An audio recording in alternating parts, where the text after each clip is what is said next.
Suara malam yang sunyi, hanya terdengar desiran angin. Di suatu malam yang sunyi, Hudzaifah bin Yaman radhiyallahu anhu berkesempatan untuk sholat malam bersama Rasulullah Shallallahu alaihi wasallam. Setelah takbir dan membaca Al-Fatihah, Rasulullah memulai bacaan surat Al-Baqarah. Suara Rasulullah membaca Al-Quran dengan tartil. Hudzaifah, yang mengikuti di belakang, mengira Rasulullah akan membaca beberapa ayat saja, seperti kebiasaan sholat malam pada umumnya. Namun, dugaannya salah. Rasulullah terus melanjutkan bacaan hingga hampir 100 ayat, barulah beliau ruku. Suara gerakan ruku yang khusyuk.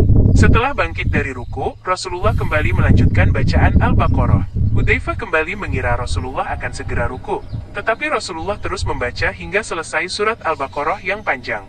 Suara Rasulullah membaca Al-Quran dengan khusyuk dan tartil. Pada rakaat berikutnya, Rasulullah membaca surat An-Nisa, dilanjutkan dengan surat Ali Imran. Hudzaifah mendengarkan bacaan Rasulullah dengan takjub. Setiap kali melewati ayat tasbih, Rasulullah bertasbih. Setiap kali melewati ayat tentang permohonan, Rasulullah memohon.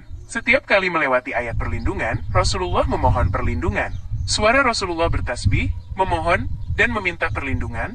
Barulah setelah selesai membaca kedua surat tersebut, Rasulullah ruku dengan ruku yang lama, hampir sama lamanya dengan berdiri. Kemudian, beliau bangkit dari ruku sambil mengucapkan Sami Allahu liman hamidah. Berdirinya pun lama, hampir sama lamanya dengan ruku. Lalu, beliau sujud dengan sujud yang lama pula, sambil membaca Subhana Rabbiyal A'la.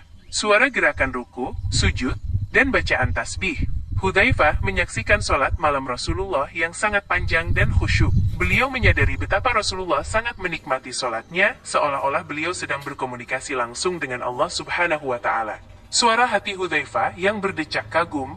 Dari kisah ini, kita belajar bahwa seorang mukmin merasa bahagia saat sholat, karena ia dapat berkomunikasi dengan Allah, zat yang dicintainya. Oleh karena itu, ia rela berlama-lama dalam sholatnya. Suara hati seorang mukmin yang merindukan sholat